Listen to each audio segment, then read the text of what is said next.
వినడానికి ముందు చిన్న ప్రేయర్ చేస్తాను. పరిశుద్ధుడా, నమ్మకమైన దేవా, మీకు స్తోత్రం చెల్లిస్తున్నాం.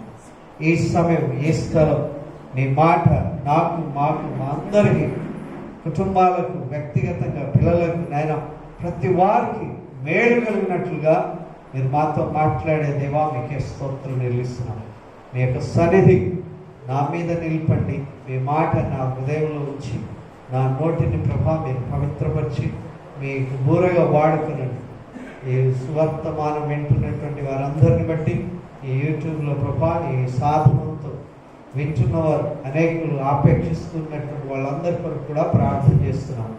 మా కొరకు ప్రార్థించిన ప్రతి వ్యక్తిని బట్టి, సహాయం చేసిన ప్రతి ఒక్కరిని బట్టి, నేను ప్రార్థించిన ప్రతి మనస్సును బట్టి మీకే మహిమ. ఈ దినం రాలేనటువంటి వారి కొరకు కూడా ప్రార్థిస్తున్నాం. దీవించండి. ఫోన్లో పలకరించిన వారి కొరకు కూడా వందనాలు. ఈ సమయం మీ మాట నాకు, మా అందరికీ ఆదరణ కలిగేటట్లు సహాయం చేయండి. యేసు ఘనమైన నామములో అడుగుచున్నాం తండ్రి, ఆమేన్. దేవుని వాక్యంలో ఉన్నటువంటి విషయాలు మనం జ్ఞాపకం చేసుకుందాం. దేవుని సన్నిధికి వచ్చినప్పుడు, దేవుడు మనల్ని పరిపాలిస్తున్నప్పుడు, దేవుడు మనల్ని పోషిస్తున్నప్పుడు, దేవుడు ఏ రీతిగా మనల్ని కాపాడుతాడు అనేటువంటి విషయాన్ని ఇక్కడ దైవాక్యంలో మనం ఈ దినం చూస్తున్నాం. కనుక ద్వితీయోపదేశకాండం 30వ అధ్యాయం 20వ వచనం. ద్వితీయోపదేశకాండం 30వ అధ్యాయం 20వ వచనం.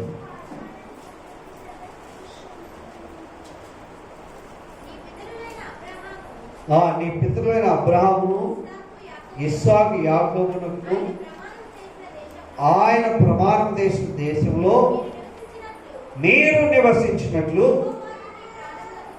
యెహోవాయే నీ ప్రాణమునకును నీ దీర్ఘాయుష్కును మూలమై ఉన్నాడు. హల్లెలూయా. నీ దేవుడైనటువంటి యెహోవా నీ యొక్క ప్రాణమునకు, దేవుని వాక్యం జ్ఞాపకం చేస్తుంది, యెహోవాయే నీ ప్రాణమునకును నీ దీర్ఘాయుష్కును మూలమై ఉన్నాడు. ది రూట్, ఆయననే మూలమై ఉన్నాడు. మన ప్రాణానికి, మన దీర్ఘాయువును బట్టి, దీర్ఘాయువుతో ఆయన నిన్ను ఆశీర్వదిస్తాడు అని దేవుని వాక్యం చెప్తుంది.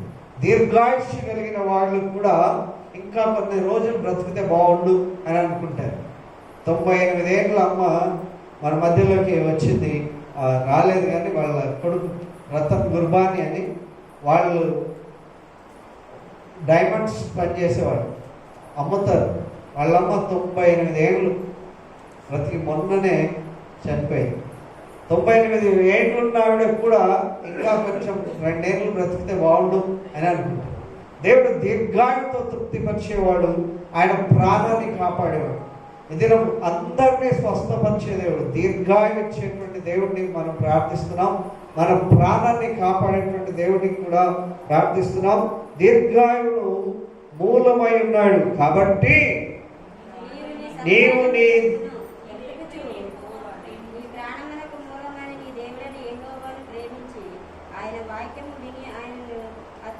కాబట్టి నీవును నీ సంతానమును బ్రతుకు నీ ప్రాణమునకు మూలమైన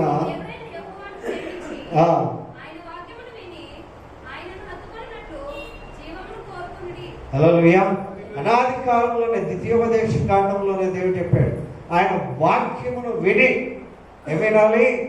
వాక్యం అంటే ఆయన మాట, వాక్యమే దేవుడై ఉన్నాడు, వాక్యం దేవుడై ఉన్నాడు, వాక్యం దేవుడు యొద్ద నుండి మనకు వస్తుంది.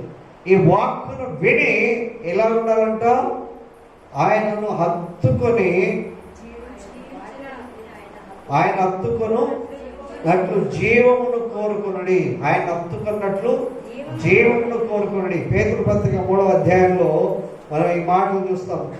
జీవాన్ని కోరుకునే వాళ్ళకి ఎలాంటి అవసరత ఉన్నదో ఇక్కడ చూస్తున్నాం.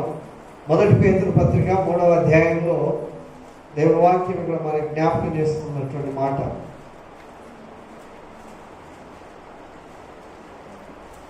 10వ వచనం. జీవమును ప్రేమించి మంచి దినములు చూడగలవాడు చెడ్డదాన్ని పలకుండా తన నాలుకను, కపటమైన మాటలు పలకుండా తన యొక్క పెదవులను కాల్చుకునేవాళ్ళు. కనుక దేవుని వాక్యం చెప్తుంది, జీవమును ప్రేమించి మంచి దినములు చూడగోరువారు ఏం పలుకొద్దంట? చెడ్డదాన్ని పలకకుండా తన నాలుకను కపటమైన మాటలు పలకకుండా తన పెదవులను కాచుకొనవలెను. జీవాన్ని ప్రేమిస్తే, ఇక్కడ జీవాన్ని హత్తుకుని ఉంటే, జీవం కావాలి అంటే కనుక దేవుడు హత్తుకొని ఉంటే ఆయన అంటాడు, నీకు దీర్ఘాయువు ఇస్తాను, ఆయన నిన్ను ఆశీర్వదించడానికి ఇష్టపడుతున్నాడు.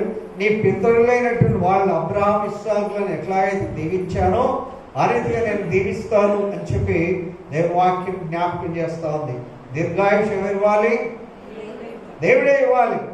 దీర్ఘాయువును సుఖజీవంతో సంవత్సరములు శాంతిని అనుగ్రహించబడతాయని సామెతల గ్రంథం 3వ అధ్యాయంలో మనం చూస్తూ ఉంటాం. నా కుమారుడా,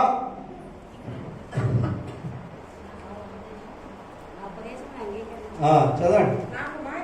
నా కుమారుడా, బిలవెడ్, నా కుమారుడా అంటున్నాడు. కుమారుని ఎంత అల్లారు ముద్దుగా పిలుస్తున్నాడు అంటే, నా కుమారుడా నా ఉపదేశాన్ని మరువకము, నా ఆజ్ఞలను హృదయపూర్వకంగా గైకొనాలి. హల్లెలూయా.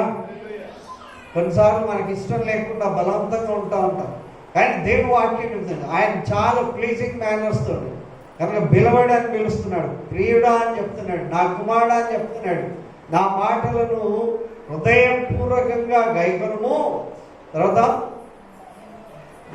కింది భాగంలో ఏమిస్తాయంట? బాగా తింటే దీర్ఘాయువు కాదు, బాగా ఎక్సర్సైజ్ చేస్తే దీర్ఘాయువు కాదు, బాగా పరిగెత్తితే కాదు. ఈ దేవుని యొక్క మాటలు బాగా జాగ్రత్తగా వింటే దీర్ఘాయువును సుఖ జీవముతో, ఎలాంటి జీవితము?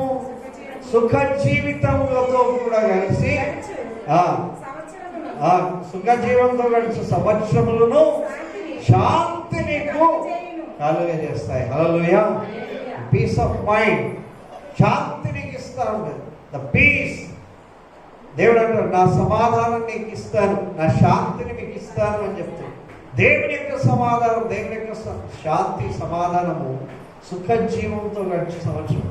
చాలాసార్లు ఎక్కువ ఏంటి జీవితం, అటు ఉద్యోగం పోతే వాళ్ళతో బాధ, ఇంట్లో ఉంటే వీళ్ళతో బాధ.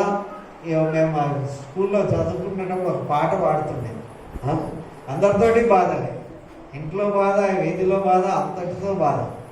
ఎందుకు ఈ బాధ? దేవుని వాక్యం చెప్తుంది, నా కుమారుడా నా మాటలు విని వాటిని హృదయంతో అంగీకరిస్తే సుఖ జీవంతో గడిచే సంవత్సరములు శాంతిని నీకు ప్రసాదిస్తారు. హల్లెలూయా.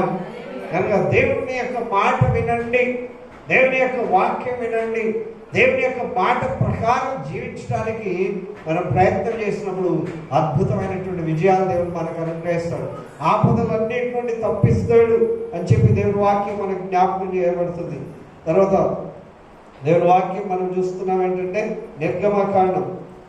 నిర్గమకాండంలో దేవుని వాక్యం ఇక్కడ 23వ అధ్యాయం 25, 26 వచనాలు. నిర్గమకాండం 23వ అధ్యాయం.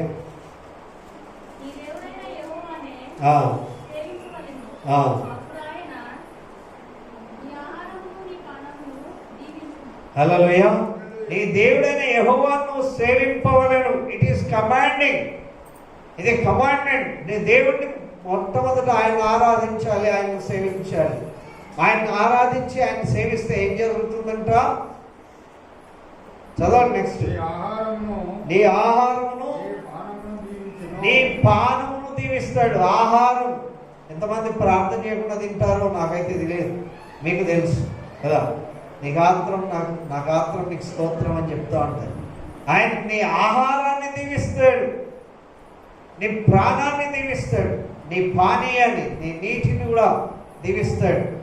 రోగాలు ఎందుకు వస్తున్నాయంటే నీళ్లు సరిగా లేకపోతే రోగాలు వస్తున్నాయి కదా. కొంతమంది అన్నం తింటూ చనిపోయారు. నాకు కూడా ఆశ్చర్యం అనిపించింది. మొన్న రాణి సిస్టర్ చెప్తాను, వాళ్ళ ఇంట్లో ప్రార్థన చేస్తే ఆయన కొరబడి చనిపోయినాడు అని. అంటే ఆహారం తింటూ దేవుడి వాక్యం చెప్తుంది. ఆయన భోజనం చేయక, ఆయన ప్రార్థన చేయక ఆహారం మింగేటువంటి వ్యక్తులు ఉన్నారు అని చెప్పి కీర్తన గ్రంథం చెప్తారు. ఎంతమంది ప్రార్థన చేస్తారో ఆకలి బాగేసినప్పుడు ప్రార్థన చేయి, పిల్లలకి చెప్తారో ప్రార్థన చేయమని చెప్పి.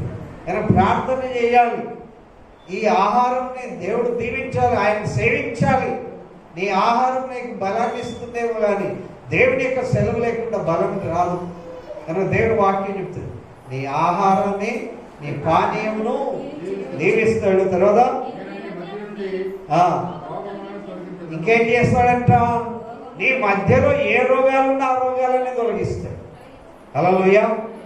నీ మధ్యలో ఉన్న రోగాలన్నీ కూడా తొలగిస్తాడు. నాకు 500 షుగర్ ఉన్నా సరే నేనేం భయపడలేదు. మెడికల్ క్యాంప్ పెట్టాను.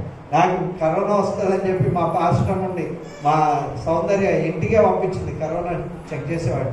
ఆ పక్కకు ఉన్నటువంటి వీళ్ళంతా చూసి, నువ్వే అంత దేశం అంతా తిరుగుతావు, ఒకసారి చూసుకో అని. నేను వాడు ఎట్లన్నా బయటికి పోవాలని చెప్పి రకరకాల ప్రశ్నలు వేసిన. ఆఖరికి బలంగా ఉన్నటువంటి మా పాస్టర్ను చూపించుంటే ఆమెకు అట్లా వచ్చేసి ఒకేసారి పైనుండి కింద పడినట్లుగా నెక్స్ట్ డేనే జ్వరం వచ్చేసింది. భయంతో అట్లాగా అయిపోయింది. అయితే దేవుడు వాక్యం చెప్తుంది, ఆయన నీ ఆహారాన్ని నీ పానీయాన్ని దీవిస్తాడు. ఏ రోగం ఉన్నా సరే రోగములన్నిటి నుంచి కూడా తొలగిస్తాడు. ఎందుకు చర్చకి రావాలంటే జ్వరం వచ్చింది, అందుకే రాలి. జ్వరం వస్తే ఏడికి రావాలంట, దేవుడి సన్నిధికి రావాలి. గనురాలైనటువంటి స్త్రీ అని దేవుని వాక్యం మనకు జ్ఞాపకం చేస్తుంది. ఎలీషా భక్తుడు గనురాలైనటువంటి స్త్రీ దగ్గరికి వస్తే ఆమె తన భర్తతో చెప్తుంది ఏమనంటే, మన దగ్గరకు వచ్చి వెళ్ళేటువంటి వ్యక్తి దైవజనుడు, ఆయన కొరకు మేడ మీద ఒక ఇల్లు కడదాం, ఆ గది కట్టి దాని దీపస్తంభం పెడదాం. ఆ దీపస్తంభం పెట్టినప్పుడు ఏమవుతుందంటే దైవజనుడు వచ్చినప్పుడల్లా అక్కడ ప్రార్థన చేస్తాడు, ఆయన ప్రార్థన చేస్తే మనకు క్షేమము అని చెప్పింది. ఆమెకు పిల్లలు లేరు. ఆ పిల్లలు లేనటువంటి పరిస్థితిని బట్టి ఆమె అంటది, అయ్యా వాళ్ళు చెప్తా ఉంటారు, గేహాజీ ఇద్దరు కూడా ఎలీషా వాళ్ళు వెళ్ళినప్పుడు ఏమంటారంటే, అమ్మ మీరు మా పట్ల ఎంత శ్రద్ధాసక్తి చూపించినందువల్ల మేము నీకు ఏ రకంగా సహాయం చేయాలి అని అనుకుంటే ఆమె చెప్తుంది, నాకు ఏ రకంగా సహాయం అక్కర్లేదు. ఆ యొక్క రాజరికంలో ఉన్నటువంటి వ్యక్తి కూడా మా బంధువే కనుక నాకు అవసరమైతే రాజరికంలో ఉన్నటువంటి ఆయన మా బంధువు కనుక నేను చెప్తానని. అంటే శరీర సంబంధమైనటువంటివి లేకపోతే మన ఇష్టాలు వస్తు పరికరాలు ఇవన్నీ మనం కొనుక్కోగలమేమో కానీ పిల్లలు ఎవరు ఇవ్వాలి? దేవుడే ఇవ్వాలి. ఆయన ఉన్నటువంటి ప్రక్కకున్నటువంటి దాసుడు, అయ్యా వాళ్ళకి పిల్లలు లేరు అని చెప్పాడు. నెక్స్ట్ ఈ సమయం కల్లా నీకు కుమారుడు పుడతాడని చెప్పాడు. ఆ కుమారుడు పుట్టిన తర్వాత అతడు తలనొప్పి వచ్చేసి చచ్చిపోతాడు. చచ్చిపోతే ఆమె తీసుకుపోయి ఆయన పడుకునే బెడ్ మీద పడుకోబెట్టి పరిగెత్తింది, నేను కావాలని అడగలేదు, మీరు నాకు కుమారుడు ఇచ్చారు, ఆ కుమారుడు ఇప్పుడు చనిపోయాడు, ఇప్పుడు నాకు ఆ కొడుకు కావాలి.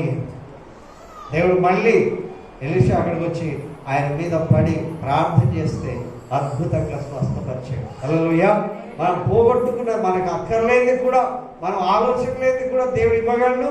తర్వాత ఒకవేళ మన చేతిలో నుండి పోతే దేవుడు మళ్ళీ దాన్ని రెస్టోర్ చేయగలడు, మళ్ళీ తిరిగి ఇవ్వగలడు. హల్లెలూయా, హల్లెలూయా.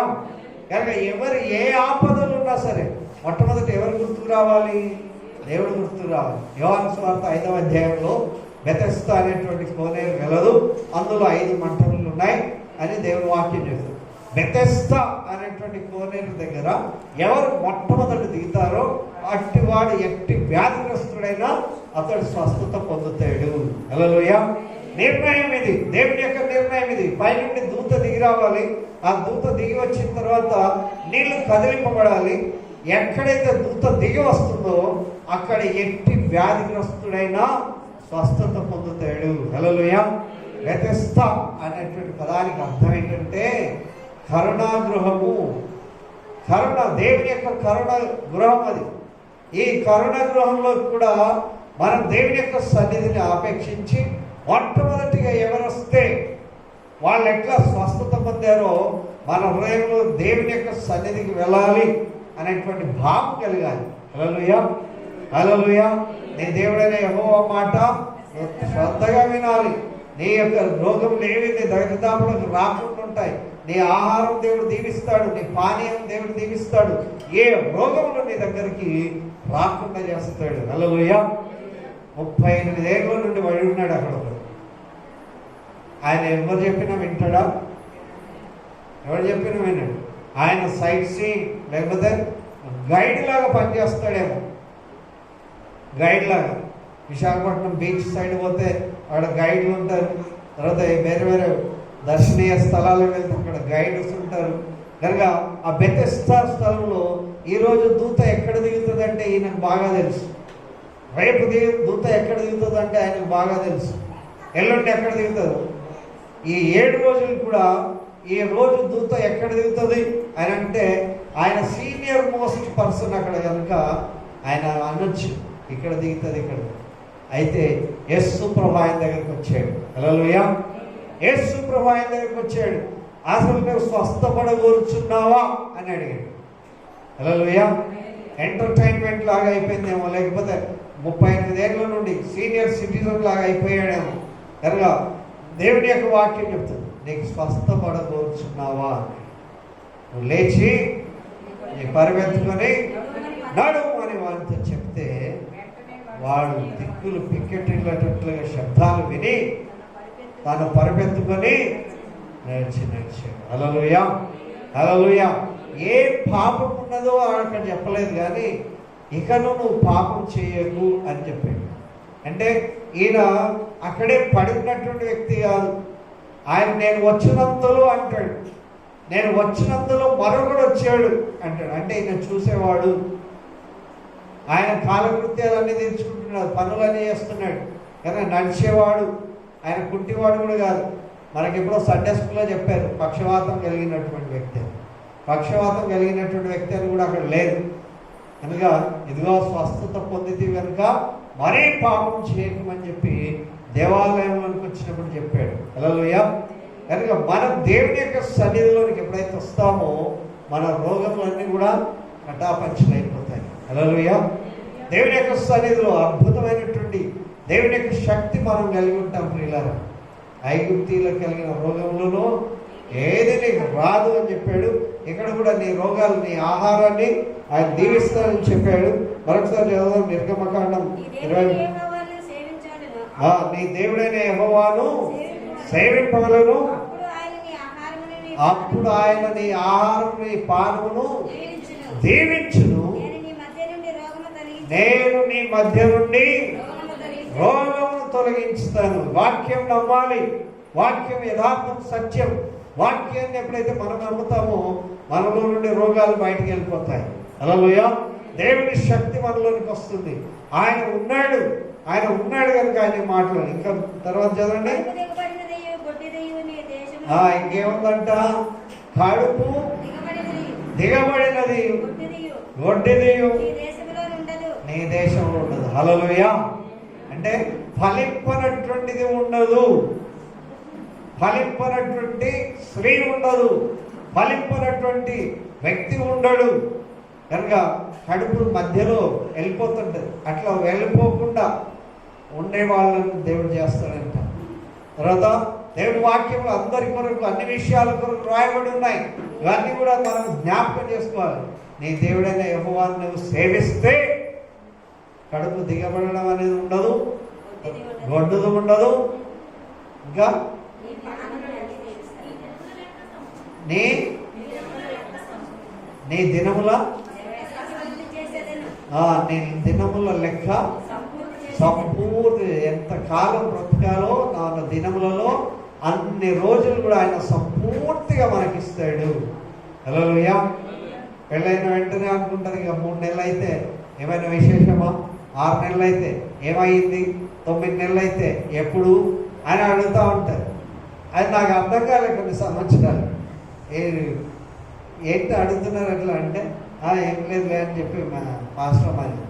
తర్వాత కాలంలో తెలిసిపోయింది, ఓ ఇట్లా అనమాట. విశేషమా, స్వీటా, లేకపోతే అట్లా. పెళ్లి కాని వాళ్ళని కూడా అడుగుతారు పప్పన్నం ఎప్పుడు పెడతావు.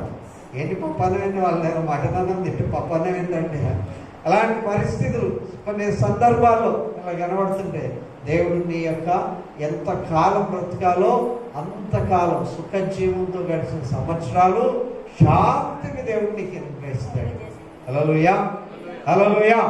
దేవుడు నీ రోగాలన్నీ కూడా తొలగించాడు కనుక అనుకోవాలి, మనసులో అనుకుంటా ఉన్నావు, దేవా నా రోగం తీసేస్తున్నావు, తీసేయనైనా నన్ను బాగు చేస్తున్నావు, బాగు చేయి, నా పిల్లలు దీవిస్తున్నావు, దీవించు, నన్ను ఆశీర్వదించినాయన అని చెప్పి ప్రతి క్షణం చెప్పుకోవాలి. కొంతమంది పూసలు లెక్క పెడుతుంటారు, ముస్లిం వాళ్ళు చూసారు కదా, అది లెక్క పెడతా ఉంటారు, ఆర్సీఎంలు కూడా లెక్క పెడతా ఉంటారు కనుక అలాంటి పరిస్థితులు వాళ్ళంతా అది జపమాల వేసుకొని దాన్ని అనడం ఏంటంటే వాళ్ళు వల్లిస్తూ ఉంటారు, దేవా దీవించు, లేకపోతే అట్లా వల్లిస్తూ ఉంటారు కనుక ప్రతి క్షణం కూడా దాని మీద దృష్టి పెట్టాలి. హల్లెలూయా. రాజమణమ్మ గారికి దేవుడు స్వస్థత ఇవ్వాలి. హల్లెలూయా. ఎక్కడికి రావాలి? పరిగెడుతున్నారు హాస్పిటల్కి, ఎక్కడికి రావాలి? మందిరానికి రావాలి. దేవుని యొక్క సన్నిధిలో జ్ఞాపకం చేయబడుతుంది. ఆయన కరుణాపురం అనే ఒక చోట అక్కడ పెద్ద మందిరం కడుతున్నారు. వాళ్ళిద్దరే సహోదరులు కూడా కాదు, స్నేహితులు కూడా కాదు, దేవుడు జతపరిచిన వాళ్ళిద్దరు కలిసి పెద్ద మందిరం కడుతున్నారు, కరుణాపురం అని. అక్కడ అందరూ ప్రజలందరూ వస్తారు, అనారోగ్యం ఉన్న వాళ్ళంతా వచ్చి టెంట్లు వేసుకొని లేకపోతే షెట్లు వేసుకొని అక్కడ ఉండి ప్రార్థన చేస్తే ఆ అద్భుతమైనటువంటి విజయాలు చూశారు. అందుకే పెద్దది మన దగ్గర ఎక్కడ లేనంత పెద్ద చర్చి, సతీష్ గారి విగ్రహంలో పెద్ద చర్చి కడుతున్నారు కరుణాపురం, జనగాం అవతల వరంగల్ రూట్లో కరుణాపురం అని బస్సులు కూడా వేశారు. హల్లెలూయా. కనుక దేవుని యొక్క కరుణాపీఠం దగ్గరికి మనం ఎప్పుడైతే వస్తామో ఎట్టి వ్యాధిగా వస్తాడు. 38 ఏళ్ళ నుండి వాడు నాలాంటి పోయి చెప్తే చెప్పొచ్చావులయ్యా 38 ఏళ్ళ నుండి అన్నాడు అనేవాడు. లేకపోతే ఇంకొక కొత్తవాడు పోతే అరే బాబు నువ్వు తొందరగా అక్కడ దిగు, అక్కడ నీకు స్వస్థత కలుగుతుంది అని చెప్పేవాడేమో. అయితే సాక్షాత్తు యేసు ప్రభు ఆయన దగ్గరికి వచ్చాడు. హల్లెలూయా, హల్లెలూయా. కొంతమంది మారకపోతే ఎవరు రావాలి? యేసు ప్రభే. ఇంకొకరిని స్వస్థపరచలేదు అక్కడ, ఆ బెతెస్దాలో ఎట్లా జరుగుతుంది అట్లా జరుగుతుంది. ఇంకోటి సాక్ష్యం చెప్తున్నాడు, 38 ఏళ్ళ నుండి ఉన్నానయ్యా నాకు బాగా కాలేదు. ఏమి రోగం అంటే వాడికి పాప రోగమే తప్ప ఇంకో రోగం లేదు. కనుక యేసు ప్రభు వాడిని స్వస్థపరిచాడు. హల్లెలూయా. దేవుడి వాక్యం చెప్తుంది, మరణం ఎదురైనా మనల్ని కాపాడాడు. మొదటి సమయం గ్రంథం 17:37 ఈ ఫిలిస్తీన్లతో యుద్ధం చేస్తున్నారు. ఫిలిస్తీన్లతో దావీదు యొక్క అన్నలు యుద్ధం చేస్తూ ఉంటే ఆయనకు దావీదుకు కోర్టు వేసుకోవడానికి, ఆ యొక్క ఆర్మర్ ధరించుకోవడానికి కూడా ఆయనకు బలము లేదు, లేకపోతే అది అలవాటు లేదు. కనుక ఆయన అంటాడు, ఏదైనా ఒకటి నువ్వు చేస్తేవంటే నువ్వు ఆయనతో జయించవచ్చు అంటారు. అన్నలు అంటారు, అదే నాకంటే ఎక్కువ మీకు తెలుసా, మాకంటే ఎక్కువ తెలుసా, నువ్వు చాలా పసిపిల్లవాడివి అని చెప్పినా సరే ఆయన అక్కడ ఏం చెప్తాడంటే సింహం యొక్క ఎక్కడ నుండి సింహం యొక్క బలం నుండి, ఎలుగు వంటి యొక్క బలము నుండి నన్ను రక్షించిన యెహోవాయే. హల్లెలూయా. ఏ బలం నుండి రక్షిస్తాడంట? సింహం యొక్క బలం నుండి, ఎలుగు వంటి యొక్క బలం నుండి నన్ను రక్షించిన యెహోవాయే. ఫిలిస్తీయుల చేతిలో నుండి ఫిలిస్తీయులందరూ చూసి వీళ్ళు గడగడ వణుకుతున్నారు. ఇశ్రాయేల్ ప్రజలు ఒక్కరు కూడా ముందుకు రావట్లేదు, ఆ ఆర్మీలో ఉన్న వాళ్ళు కూడా రావట్లేదు. వాళ్ళు వచ్చినటువంటి దావీదును అరే ఊరుకోరా పశువులు కాసేవాడు నీకేం తెలుసు అన్నట్టుగా మాట్లాడుతుంటారు. అయితే దేవుడి తోడుగా ఉన్నాడు. హల్లెలూయా. ఏమెదురుపడ్డది? ఈయనకి సింహం ఎదురుపడింది. సింహం బలం నుండి, ఎలుగు వంటి యొక్క బలం నుండి రక్షించిన దేవుడు. హల్లెలూయా. మనల్ని కరోనా నుండి రక్షించిన దేవుడు, మన ఆపదలన్నిటి నుండి రక్షించినటువంటి దేవుడు, మనకు కావలసినటువంటి ఆపదలన్నిటి నుండి కూడా ఫిలిస్తీయుల నుండి రక్షించగలడు. ఈ ఫిలిస్తీయుల చేతిలో నుండి కూడా నన్ను విడిపిస్తాడు. హల్లెలూయా, హల్లెలూయా. హిందీ రాదు, తెలుగు రాదు, ఎగ్జామ్ రాయాలి. జ్ఞానం ఎవరు ఇవ్వాలి?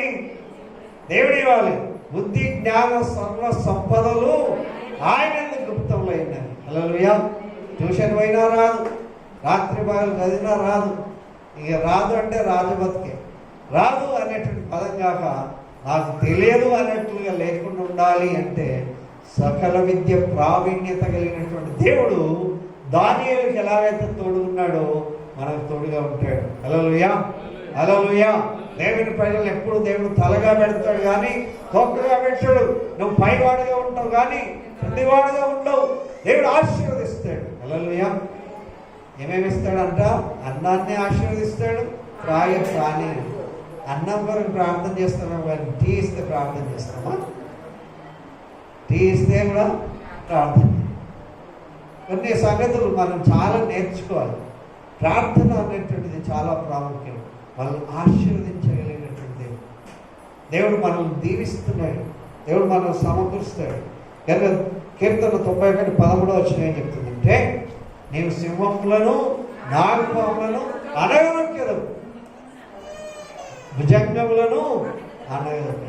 నీలో ఎంత పవర్ పెట్టాడు దేవుడు అంటే మనం అంత పిరికులం అయిపోతాం. చీమను చూస్తే కూడా భయం కదా, దాన్ని నలిపేయగలిగినటువంటి వ్యక్తులం అయినప్పటికీ కూడా భయం. చాలా క్రిమి కీటకాలను చూస్తే భయం. సింహములను నాగుపాములను కొదమ సింహములను భుజంగములను అనగనొక్కెదవు. హల్లెలూయా. దేవుని యొక్క వాక్యం చెప్తుంది. దేవుని మాట మన కొరకు యథార్థం. సింహం నోటిలో నుండి కాపాడినటువంటి దానియేలు చెప్తున్నాడు. దానియేలు గ్రంథంలో మనం చూస్తే 6వ అధ్యాయం 20వ వచనంలో, దానియేలు గ్రంథం 6వ అధ్యాయం 20వ వచనం ఏం చెప్తుందంటే 20 నుండి 22 వచనాలు. దానియేలు గ్రంథం 6వ అధ్యాయం 20 నుండి 22 వచనం.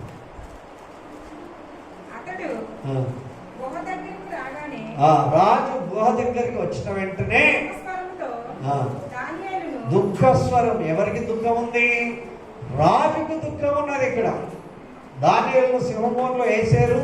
ఆ యొక్క గుహ దగ్గరికి ఉదయమే పొద్దున్నే బయటకు వచ్చేది, పరిగెత్తుకొని వస్తున్నాడు రాజు.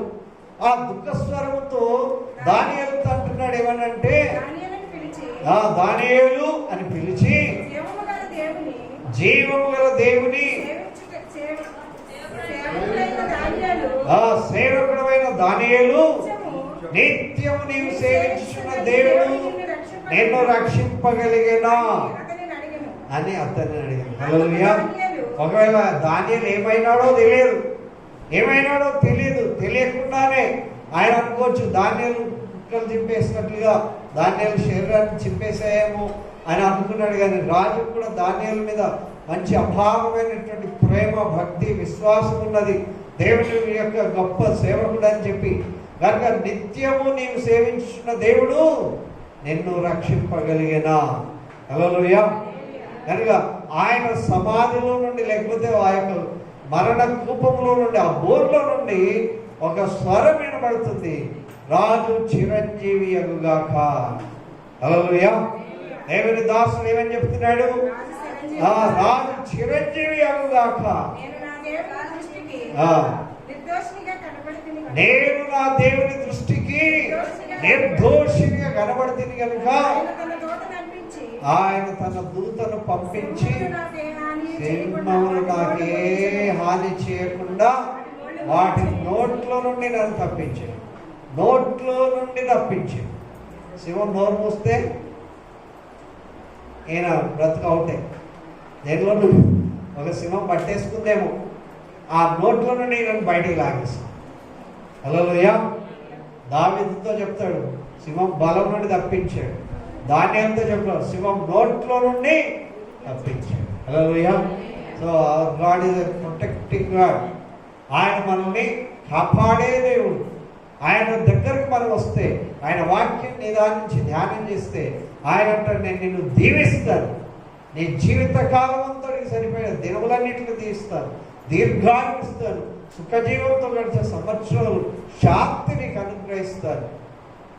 కనుక అలాంటి గొప్ప దేవుడు మనకు తోడుగా ఉన్నాడు. హల్లెలూయా, హల్లెలూయా.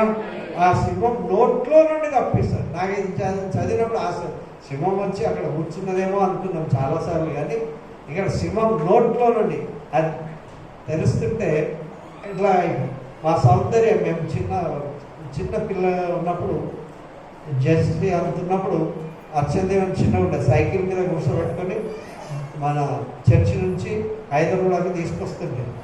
ఒక పాము ఇట్లా ఆమెను కాలు చూసుకుంటే ఇట్లా వచ్చేసింది. ఈమె ఇట్లా గంతులు వేస్తూ వచ్చింది. కనుక ఎప్పుడైతే పాము ఇట్లా వచ్చిందో ఈ కాలు ఇట్లా లేపింది. మళ్ళీ కాలు లేపి మళ్ళీ దేశం లోపల ఆ పాము అట్లా వెళ్ళిపోయింది. నా జీవితంలో ఎన్నడూ మర్చిపోను ఎంత లవ్ పాము.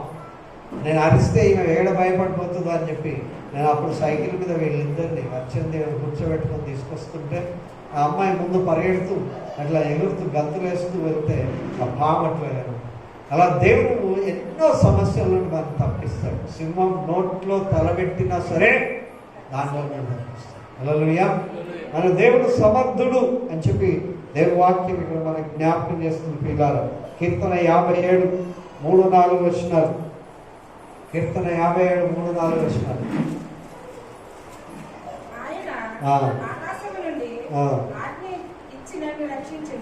ఆకాశం నుండి ఆజ్ఞ ఇచ్చి రక్షిస్తాడు. ఎక్కడ నుండి ఆజ్ఞిస్తాడు?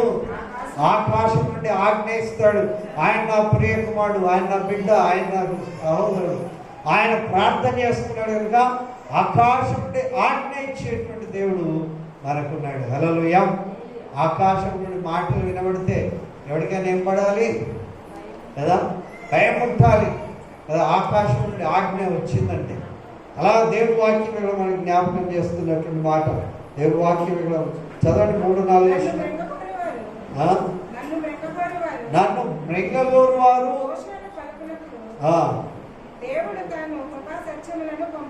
నా కృపా సత్యములను పంపును. నా ప్రాణము సింహం మధ్యను కోపోద్రేకుల మధ్య నుంచి కోపోద్రేకుల మధ్యలో పడుకుంటున్నాను.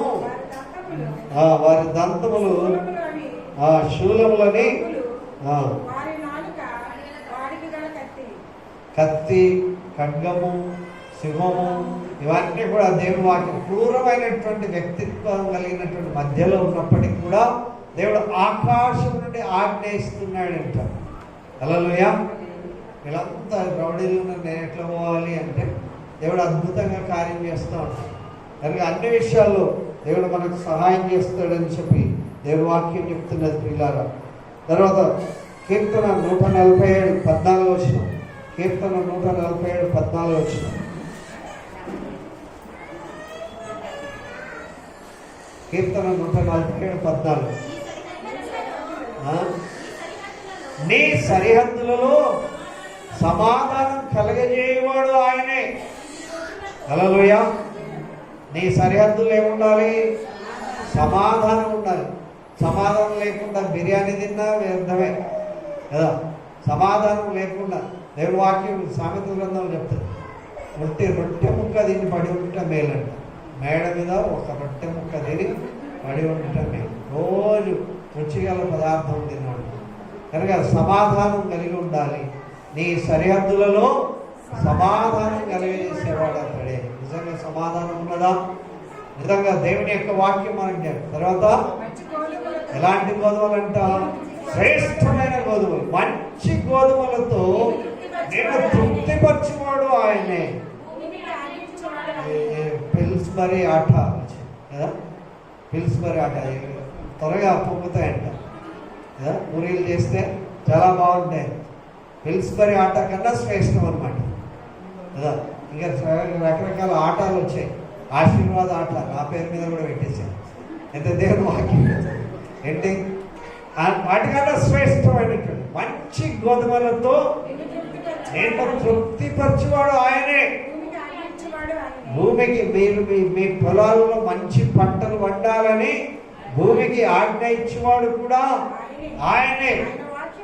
ఆయన వాక్యము ఎంత వేగం అంట? బహు వేగంగా పరిగెడుతుంది. హల్లెలూయా. కనుక దేవుడు నిన్ను, నీ కుటుంబాన్ని దీవిస్తాడు, నీ పిల్లల్ని ఆశీర్వదిస్తాడు. మంచి గోధుమలతో తృప్తిపరచేవాడు ఆయన. నీ సరిహద్దులలో సమాధానం కలిగజేస్తాడు, నీ ప్రాణాన్ని కాపాడుతాడు, దీర్ఘాయుస్తా ఉంటాడు.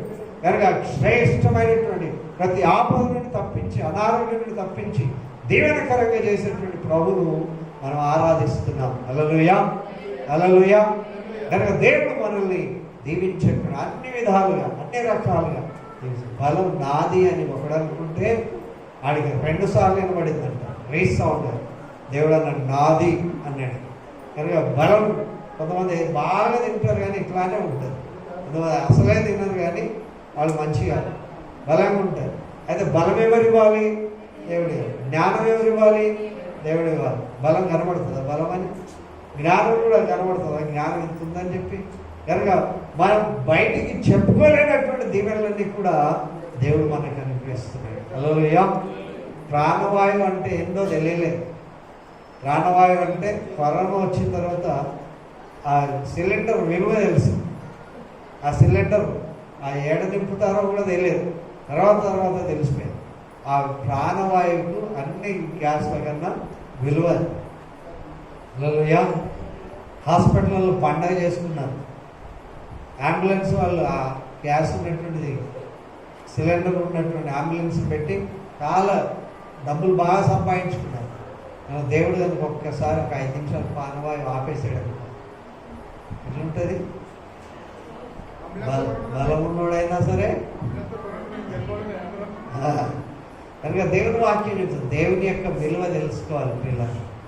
దేవుని విలువ తెలుసుకోవాలి. దేవుడు మనల్ని ఎంతగా దీవించాడో, మనం ఎంత దేవునికి సమీపం ఉంటే దేవుడు అంతగా ఆశీర్వదిస్తాడు. హల్లెలూయా. హల్లెలూయా.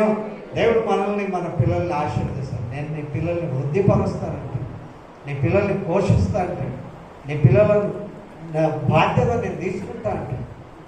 దేవుని వాక్యం మనం కస్టోడియన్ గార్డియన్సే కానీ మన పిల్లలకు కావాల్సిన అన్ని ఇచ్చేవారు ఎవరు?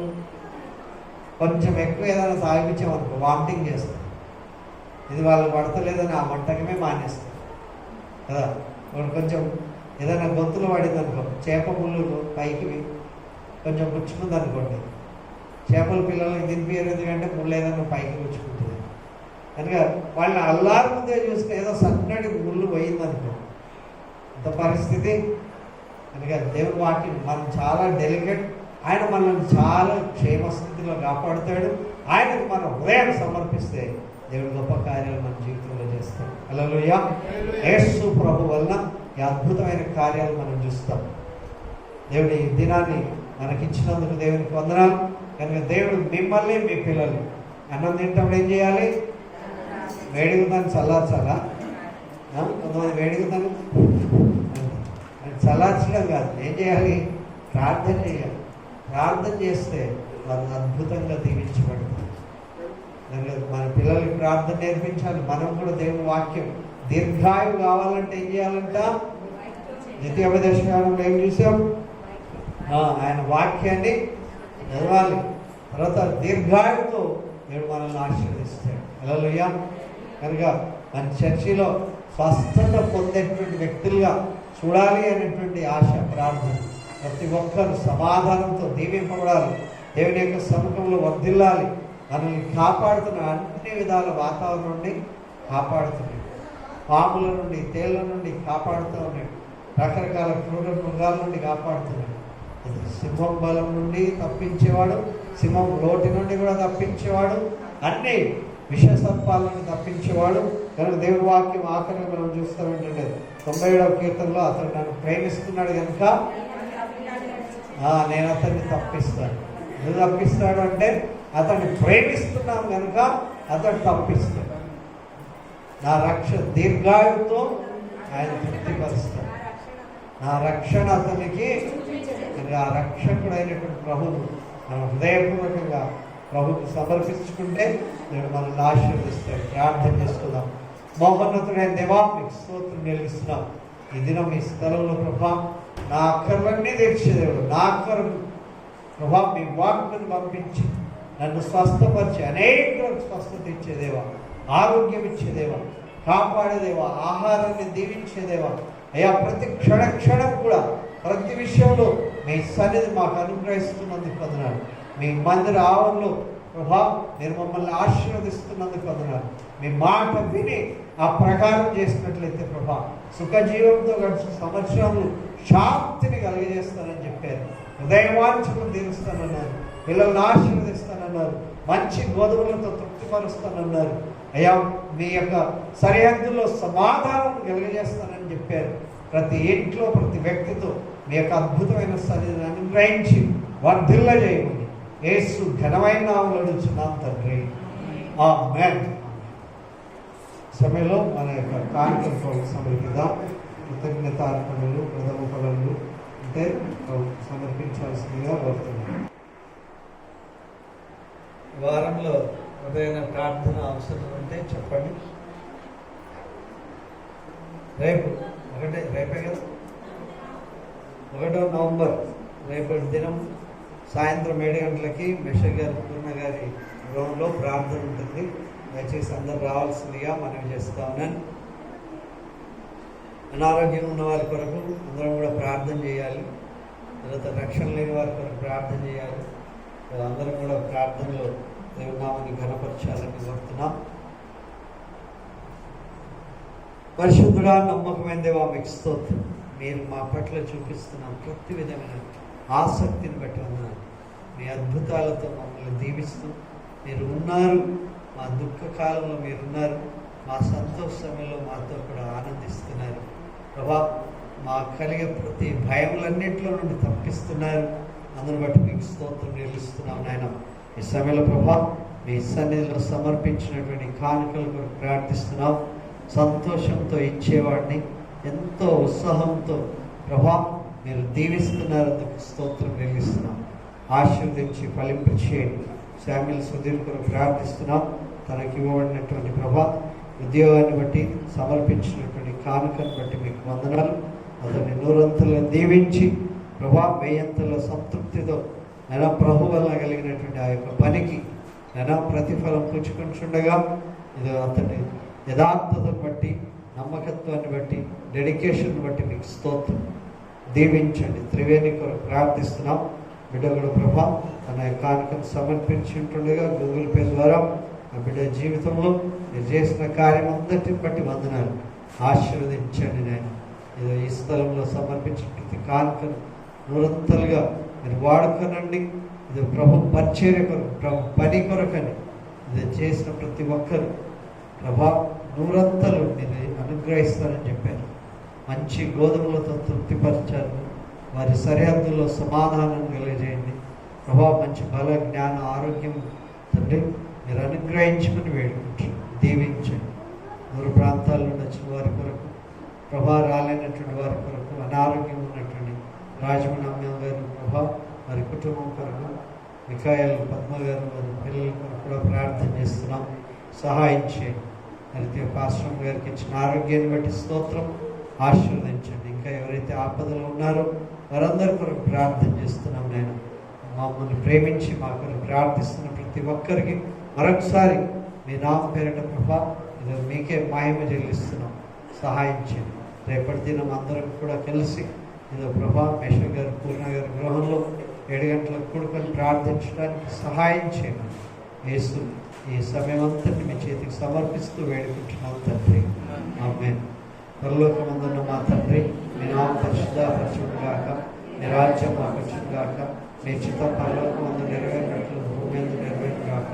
మా అనుదిన ఆహారం నేడు మాకు దయచేయండి. మా రుణస్తులను మేము క్షమించిన ప్రకారం మా రుణం క్షమించు. మమ్మల్ని చదువును తప్పించుకుని కీడును తప్పించు. నిజంగా రాజ్యం, శక్తి, బలం, మహిమ నిరంతరం మీరైన స్వామి. ఆమేన్. ఇప్పుడు మా తండ్రి అయిన దేవుని ప్రేమ, యేసు క్రీస్తు ప్రభు యొక్క కృప, పరిశుద్ధాత్మని యొక్క సమృద్ధి అయిన సన్నిధి మనకును ఆయన ప్రేమించిన సకల పరిశుద్ధులకు సదా తోడైనగాక. ఆమేన్. ఆశీర్వాదం నా మీద వర్షింపచేయుమిషా, ఆశతో నమ్మియున్నాము నీ సత్యవర్ధంతము. ఈ మాయి మీద కృపణించుము దేవా, క్రమ